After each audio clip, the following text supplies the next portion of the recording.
Warner Brothers is for commentary purposes. Please understand and thank you.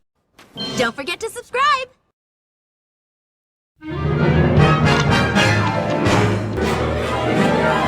It's time for Animaniacs, and we're zany to the max. So just sit back and relax, you'll laugh till you collapse. We're Animaniacs. Come join the Warner Brothers And the Warner Sister Dot. just for fun. We run around the Warner movie lot. They lock us in the tower whenever we get caught, but we break loose and never lose, and now you know the plot. We're Animaniacs. Dot has wit and Yakko yaks. Wakko pats away the snaps. Our careers have met comebacks. We're Animaniacs. Meet Pinky and the brain who wants to rule the universe. A brand new cast who tested well in focus group research. Gender balanced, pronoun neutral, and ethnically diverse. The trolls will say we're so passe, but we did meta first. We're Animaniacs. You should see our new contracts. We're zany to the max, they're lonely in our slacks. We're Animaniacs, totally insane. Here's a show's namey. Animaniacs, those are us.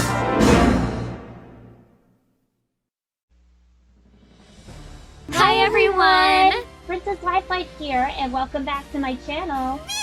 Gotcha! Vika! Call me Coco. I am the mermaid princess of the South Pacific Ocean. My name is Karen. I am the mermaid princess of the Antarctic Ocean. My name is Noelle, and I am the mermaid princess of the Arctic Ocean. I am the pretty guardian who fights for love and for courage. I am Sailor Jupiter. I'll feel you regret. It'll leave you numb. My name is Sarasa. I am Ichi's sister. Hey, don't forget about me. I'm Roka, and I am Sarasa's sister-in-law. My name is Kisosoma. The animal in the zodiac that I symbolize is the tiger. Call me Hirosoma. The animal that symbolizes the zodiac is the sheep, and that is me. A fine pleasure to meet you. My name is Kotoko. My name is Amu Hinamori. I can transform into Amulet Heart, Amulet Spade, Amulet Clover, Amulet Diamond, Amulet Angel, Amulet Devil, and Amulet Fortune. Hello, my name is Plutia. I can transform into Iris Heart. My name is Vert. I can transform into Greenheart. I am Nico Robin, a treasure hunter. Pleasure to meet you. My name is Kaylee. I am Ochako Uraka. Let's go! Hey! Nice to meet you! Call me Nejire Haro. I am Itsuka Kendo. Pleasure to meet you. What's up? I'm Black Star! Hi there, it's me. I'm Nozomi. It's a pleasure to meet you. Call me Mavis. I'm pleased to meet you. I am the head of the Furude family. Rika Furude. I am Kaname Chidori. It's a pleasure. My name is Hestia. It's a pleasure to meet you. Hi there, I'm Machi. Nice to meet you. I am called Rola. Be grateful, I'm not giving you any punishment. I am La Pucelle. Pleased to meet you. You can call me Sister Nana. Nice to meet you. I'm grateful. Great to meet you. My name is Snow White. Pleasure to meet you. About us, I'm Nagisa 1. And I'm Nagisa 2. Sup, I'm Boruto. It's a pleasure. My name is Hikaru Shido. I represent the element of fire. My name is Fuhochi, and I represent the element of wind. I'm Umi Ryuzaki, and I represent the element of water. Hi, I'm Happy. I'm an Exceed from Extalia, and a member of the Fairy Tale Guild. Good day, I'm Carla. I am an Exceed as well. And we are also in the Fairy Tale Guild. Hey there, I'm Wendy Marvel. I'm a Sky Dragon Slayer. My name is Romeo Combolt. I'm the only son of Fairy Tale's mage, Macau Combolt. And I'm a mage of the Fairy Tale Guild. I'm Hanon Hosho. I am the mermaid princess of the South Atlantic Ocean. Glad to meet you. I'm Rina Toyn, and I am the princess of the North Atlantic Ocean. Hiya, I'm Manatsu. It's a pleasure. Hi, I'm Ari. Nice to meet you. Call me Pony Sumotori. Nice to meet you. Hi, I'm Denki, and I'm the handsome one. I am Xiaomei. It's a pleasure. Anna! I'm down! Hey, I'm Julia. It's a pleasure to meet you. I'm Nayuki. Nice to meet you. I'm Hanyu for today. And I'm Ayu Tsukimiya. Nice to meet you. My name is Wakko everyone. And this is my friend Haro. Adam, that's you too. I am glad to make your acquaintance. I am Sarada. My name is Kotome Ichinose. It's a pleasure to meet you. I'll promise to do my best on my violin. I am Yukine. Nice to meet you. I am Pikachu Popstar. My songs will reach out to all of you. Pikachu PhD is in the house. My prescription? Knockout. Hi, I'm Rena Ryukyu. You look so cute. I want to take you home with me. I am called Alpha 5. It is a great pleasure to make your acquaintance. They often call me Sayuri. Nice to meet you. I am Kaori. Please, don't upset me. Futaba Sakura here. Nice to meet you. I'm Taleka. Nice to meet you. I am Melissa Shield. Pleased to make your acquaintance. And I am Jasmine, leader of the Olivine City Gym. Pleased to meet you. I'm Reika Nishimura, a sophomore going for my BS. My mineralogy club meets next door. So hi there, neighbor. You heard that? Oh, I'm so embarrassed. Hey there, I'm Toru Hagakure. Hi everyone, here's your homegirl Mimi. With the pulsating power of a driving disco rhythm comes the queen of the boogie beat. I tribute summon Diane Hito, the boogie master. Hi everyone, my name is Kimberly. Hi everyone, it's Kimberly. Hi, I'm Jasmine, a gym leader. Hi, I'm Princess Mimi Tachikawa. And I'm Coraline. So let's get the show on the road. Recently, we all have been working hard since the princess has taken time off from her computer to speaking to everyone. And now we're having another review from Warner Brothers Animation's 40th anniversary, and that is... We're Animaniacs, totally insane. Fill your mind with crazy. Animaniacs, those are the best. That's right, the 5th show from the library of Bugs Bunny and Friends and the Steven Spielberg / Amblin Entertainment as a spin-off of the Looney Tunes. Before we get started, let's talk about the 4th Warner Brothers show, The Plucky Duck Show. In 1992, Plucky Duck got his own show in the form of The Plucky Duck Show, and the show is composed of recycled shorts starring Plucky from Tiny Toon Adventures in episode format, with only the first episode, The Return of Fat Duck, being original to the show, and the show only lasted 13 episodes. I haven't seen Animaniacs when I was a year old, but as time went by, it was on the Hub Network or Discovery Network, and I decided to watch it because I figured that it would just be a good experience for me, and I started to enjoy it. The story begins in 1992. Warner Brothers had been getting to get Steven Spielberg to work on an animated film for the studio.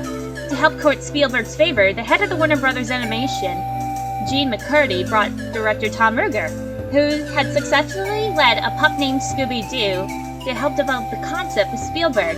So, Ruegger pitched the idea to Spielberg of using younger versions of Looney Tunes characters while capturing the same wackiness as those cartoons, leading to Tiny Toons Adventures.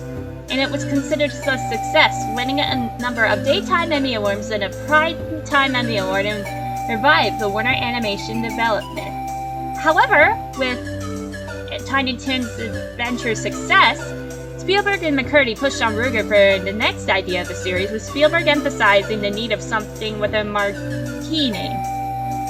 So, Tom Ruegger had already envisioned pulling 3 characters he had created for his student film to premiere of Platypus Death while attending Dartmouth College, a trio of platypi for the new series, and made a connection to Warner Brothers after walking around the studio lot and seeing its signature water tower. He came up with this, making the trio the Warner Brothers and their sister Dot. The later represented a period in the Warner Brothers name, and tying the characters directly to the studio of approval. After reviving the character designs, Ruegger drew characterization for the Warner siblings from his 3 sons, who would be troublemakers at the time. Because the Warners were portrayed as cartoon stars from the early 1930s, Ruegger and other artists for Animaniacs made images through the Warners similar to cartoon characters of the early 1930s. Simple black and white drawings of minstrels were very common in cartoons of the 1920s and 30s, such as Buddy, Felix, Oswald the Lucky Rabbit, and the early versions of Mickey and Minnie Mouse. As a result, Steven Spielberg served as an executive producer under his Amblin Entertainment label. Showrunner and senior producer Tom Ruegger led the overall production and writer's room, and he initially brought in Sherry Stoner, who had also contributed to Tiny Toon Adventures to help expand the series' concept.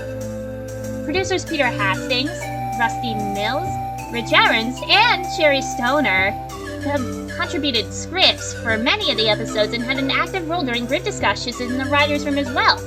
So Stoner had to recruit most of the remaining writing staff. And the writers and animators of Animaniacs used the experience from the previous series to create new characters to cast in the mold of Chuck Jones and Tex Avery's creations, following on the back and forth of many pairings from their classic shorts. The Marx Brothers, particularly with their breaking of the fourth wall, also played heavily into the comic styling that they wanted for the show. While the Warner siblings are served as the central point of the show, the writing staff worked out developing other pairings or trios to make sure the cartoon was more like a variety show with sketch comedy. So Spielberg said that the irreverence in Looney Tunes cartoons inspired the Animaniacs cast, and he wrote as the Warner siblings is based on his own sons. Other pairings and trios were based on similar relations the writing staff had. Tom Ruegger created Pinky and the Brain after being inspired by the personalities of two of his Tiny Toons Adventures colleagues, Eddie Fitzgerald and Tom Mitten, who worked in the same office. So, Tom Ruegger thought of the premise for Pinky and the Brain and wondering what would happen if Mitten and Fitzgerald tried to take over the world, and cemented the idea after he modified a creature of the pair drawn by animator Bruce Timm by adding mice ears and noses. Dina Oliver contributed the Good Feather scripts and the character Chicken Boo. And while Nicholas Hollander based Katie Kaboom on his teenage daughter, Stoner created Slappy the Squirrel when another writer and friend of Stoner, John McCann, made fun of Stoner's career in TV movies playing troubled teenagers. And when McCann joked that Sherry would be playing troubled teenagers when she was 50 years old, the latter developed an idea of Slappy's characteristics as an older person, acting like a teenager. So, Stoner liked the idea of an age cartoon character because an age cartoon star would know the secrets of cartoons and have the dirt on them. Additional sets of characters were also created and invented by Spielberg for inclusion on the show. Among those that were kept included the Hip Hippos, Rita and Runt, Minerva Mink, and Buttons and Mindy, the latter of which dude is Spielberg's daughter. Made-up stories did not exclusively comprise Animaniacs writing, as Peter Hastings remarked. We weren't really there to tell compelling stories. As a writer, you could do the real story, you could recite the Star-Spangled Banner, or you could parody a commercial. You could do all these kinds of things, and we had this tremendous freedom and a talent to back it up. Writers for the series wrote into Animaniacs stories that happened to them. The episodes Ups and Downs, Survey Lady, and I Got Your Can were episodes based on true stories that happened to Rugg, Dina Oliver, and Stoner, respectively. Another episode, Bambi's Mom, both parodied the film Bambi, and was based on Stoner's childhood reaction to the film. According to an interview, the writers explained how Animaniacs allowed for non-restrictive and open writing. Hastings said that the format of the series had the atmosphere of a sketch comedy show because Animaniacs segments could widely vary in both time and subject, while Stoner described how Animaniacs writing staff worked well as a team and that writers could consult other writers on how to write or finish a story, which was the case in the episode The Three Musketeers. Rugg, Hastings, and Stoner also mentioned how the Animaniacs writing was free, and the developers were allowed to write the parody subjects that would not be touched on other series. Animaniacs was developed following the passage of the Children's Television Act in 1990 that required programming aimed at children to include educational content. The writers worked this into the show in part by featuring segments of the characters interacting with historical figures, creating songs like Yakko's World, which listed out all the countries of the world at the time to serve as educational content. Now then, let's ask ourselves two questions. 1. How well does Animaniacs 1993 hold up to today? And 2. Does the 1993 version consider the best of Animaniacs? Let's find out! That being said, this is Animaniacs 1993. Let's get started on the plot. What is the plot for Animaniacs? Once upon a time in the year 1940, at Warner Brothers Studios, the studio that wanted to create new cartoon stars, which ultimately created 3 new characters, the Warner Brothers, and, of course, their sister Dot. Hello, nurse. But, unfortunately, the Warner siblings were out of control until Ralph's grandpa captured them. The Warner films, which absolutely made no sense, were locked away, never to be released. People have no knowledge about the Warners till this very day, when the Warners escaped from their water tower. That's right! Now let's go over the characters and personalities.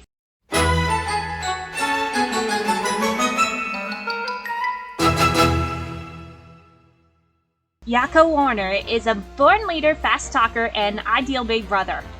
Wakko takes the lead in one off-the-wall Animaniacs adventure after another. Wakko, on the other hand, is most likely the one who has unlimited slapstick energy and an appetite for pranks and anything else he can fit into his mouth. Dot is dainty, demure, and deliciously witty, and the precocious little sweetheart is seriously cute, and she knows it. Did you know that Dot's Japanese VA, Yuki Otani, also did Pikachu? Pikachu! Pinky and the Brain are 2 tiny lab mice, while Brain is a genius, and Pinky is just goofy.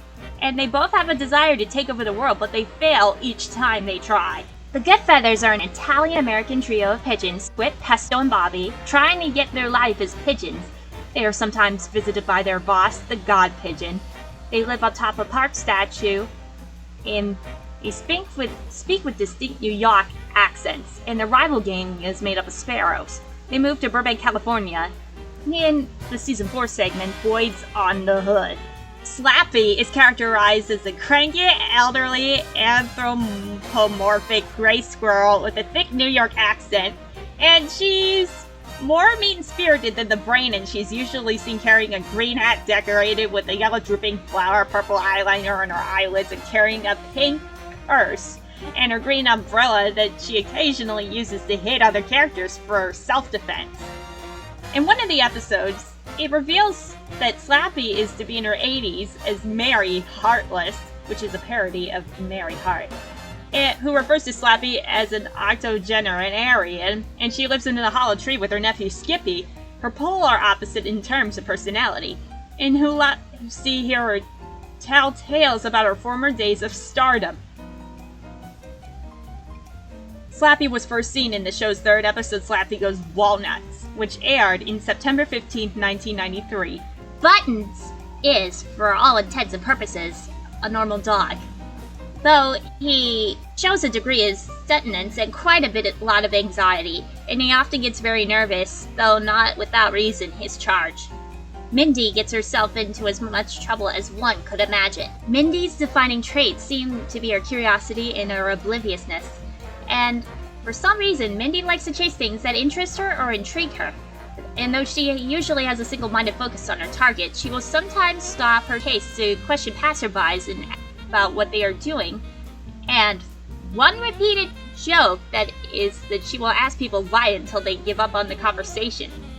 Usually, it takes about 3 whys and she'll end up the conversation with her customary, "Okay, I love ya, bye-bye." Rita is a feisty, independent, and lovely gray-white cat who is often singing, and she often accompanies her best friend Runt on their adventures to find a loving home. And lastly, Runt is a dim-witted and optimistic stray dog, and is Rita's best friend and believes she is a dog like him, of which Rita plays along because he hates cats. Now that we've gone over the characters, we noticed that the show had some awards and nominations. The show won the 53rd Annual Peabody Awards, as well as the 21st Daytime Emmy Awards for Music and Original Song, and as well as winning the 17th Youth in Film Awards, as well as the 23rd Daytime Emmy Awards, and the 24th, as well as the 25th and 26th. And this year, the Online Film and Television Association. So that's a new record. Did you know that? Animaniacs is the first show to have used the abridged Warner Brothers Family Entertainment fanfare created by the composers Julie and Stephen Bernstein. Based on the end of the show's theme song, it has been a staple of Warner Brothers Animation until 2008, with Tom and Jerry Tales, The Batman 2004, and Legion of Superheroes being the last show to use it. Now you know! Now then, let's go over the ending of the show. The reason why Animaniacs ended in 1998 is because Tom Ruegger said that Warner Brothers acquiring Pokemon the series from 4Kids Entertainment. So they give it as a baton pass because I think that Satoshi Tajiri and Nintendo and 4Kids Entertainment wanted to have the Pokemon anime series be recognizable since it was a success in Japan. So the Warners decided to pass the torch to Ash Ketchum and, of course, Pikachu. Now then, let's go over the series finale, Wakko's Wish. Ah, spoiler alert!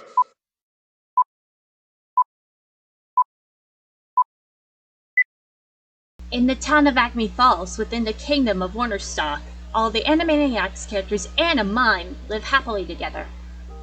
However, upon the death of the king, Sir William the Good, Warnerstock enters a state of civil war. Taking advantage of the situation, the neighboring fictional kingdom of Tiktakia, led by King Salazar the Pushy, takes over Warnerstock and makes all of its citizens, including the mime, poor and miserable due to Baron von Platt's overtaxing. 3 orphans, Yakko, Wakko, and Dot Warner, are particularly troubled, and with the orphanage sent out of business and Dot in need for an operation, Wakko decides to find work in another town to pay for it. He returns a year later with a solitary ha'penny, which is more than enough to buy him anything he wants. His joyous return is cut short by Baron von Platz and Constable Ralph, who both take Wakko's ha'penny right out of his hands for taxes. So that night, in their broken-down water tower shanty, Dot asks Yakko to tell her the story about Mom and Dad before going to bed. The story involves Dot's birth, her parents being King and Queen who had 2 sons but wanted a daughter as well. Dot was born from the prettiest flower in their garden, and while her foreign name was Princess Angelina Contessa Luigia Francesca Banana Venabo Vesca III, it was okay to just call her Dot, and anyone who called her Dottie would die. Yakko tells Dot that their parents laughed when she said it and they tickled her, and she fell asleep with a great big smile in her heart. After Dot is put to sleep and Yakko turns in for the night, Wakko looks up at the sky and makes a wish on the wishing star, hoping for a miracle. While pointing at stars in the sky, Wakko is visited by a fairy who calls himself a Desire Fulfillment Felicitator, or Pip, who explains that Wakko had just managed to choose the wishing star and will be granted 1 wish. However, because wishes have to be granted in person, Wakko needs to seek this out and touch the star physically. The star itself, Rita and Run also witness, falls miles away outside of town. Pip leaves, reminding Wakko to never give up hope. After that, Dot and Yakko arrive to find out what just happened. When Wakko tells them that they'll never believe what just happened, Yakko responds, "Try this. We're gullible."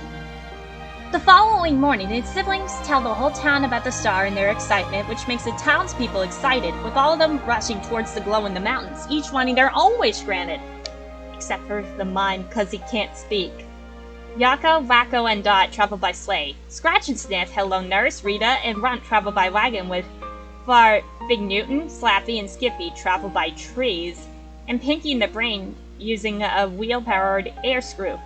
Plots and Ralph head for the star as well, but are cornered by King Salazar's guards for speeding, and so they're just sent right back to the king. And during the chase, Mindy's mom assigns Mindy to deliver a pie to her grandma at the retirement town, with Buttons assigned to watch over Mindy.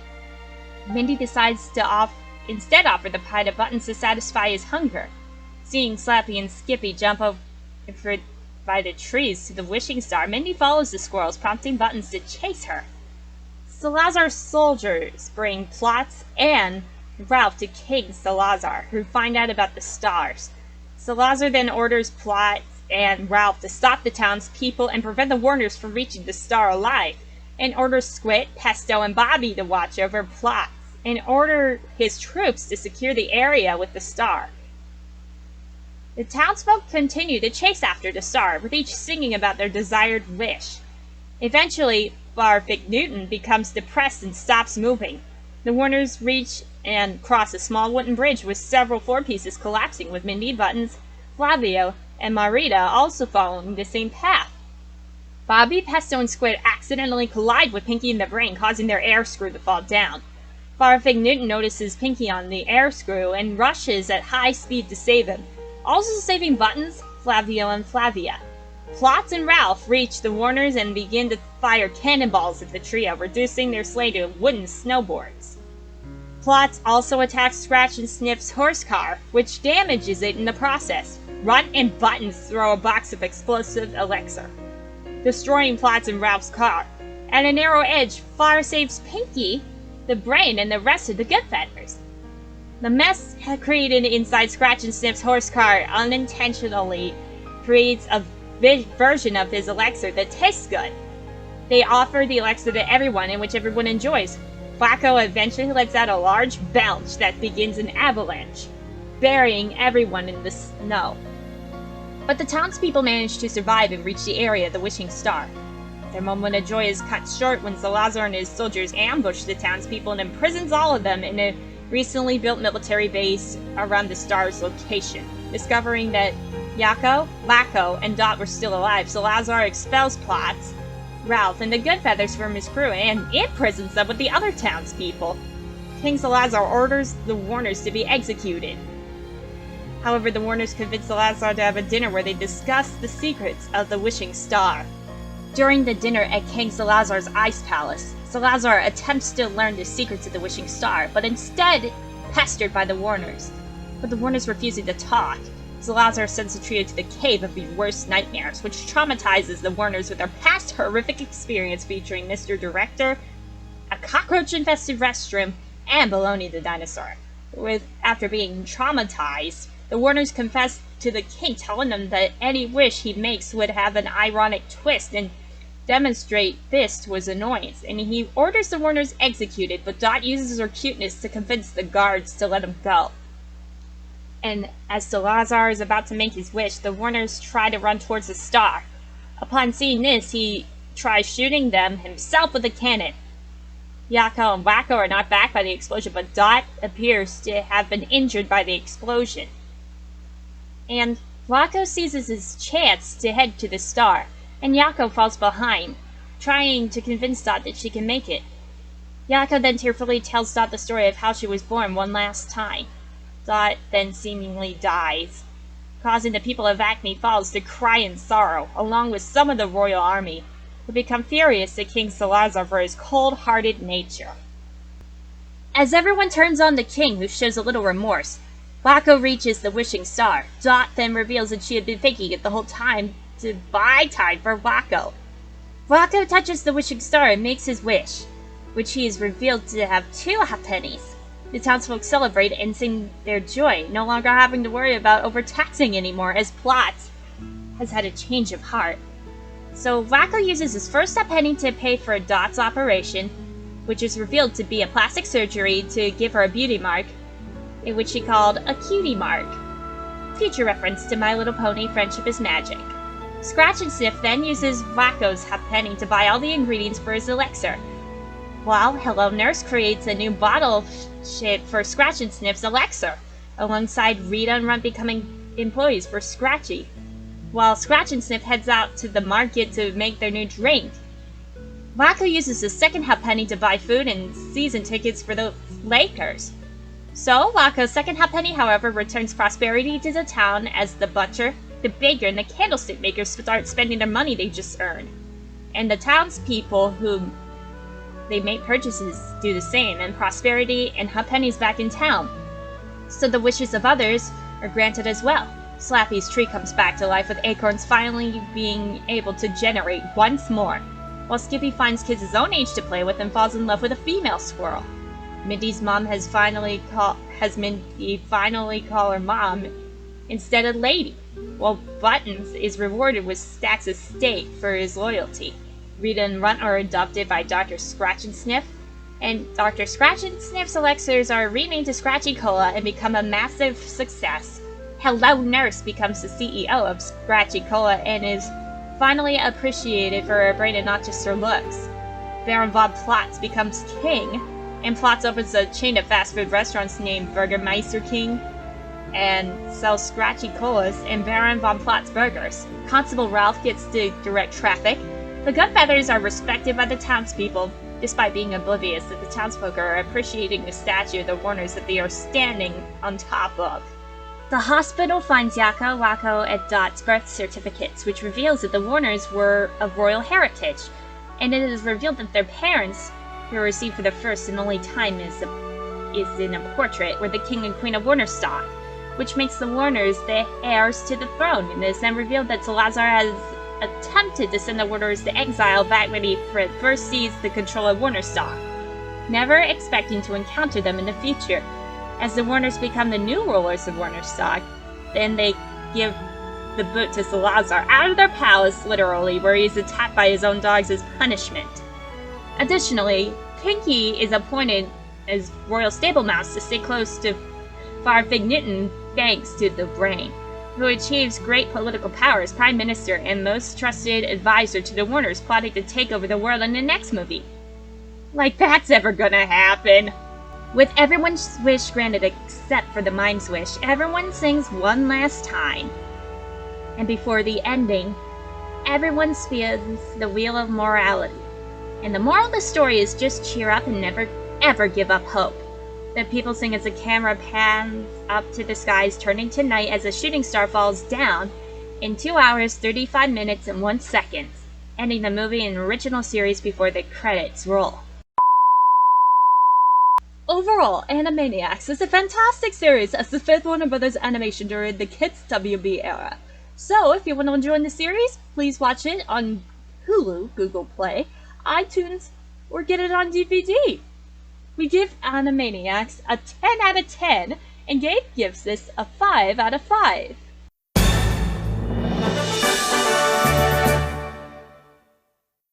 Thank you so much for watching, everyone. What do you think? If you appreciate it, please be sure to super smash that like button, and be sure to follow my social media platforms in the description below, and Team Lifelight's fandom channels. Please be sure to leave a comment below, and please give us your open-minded thoughts, because we here at Team Lifelight's fandoms do not condone harassment, violence, or trolls allowed, or otherwise, Ren Howick from Comedy Central's The Ren and Stimpy Show will haunt you down till the ends of the Shadow Realm. Please be sure to subscribe to our videos and click the notification bell. You'll never miss a video the second it goes live on YouTube and Google. With that being said, thanks for watching, and I'll see you all next time.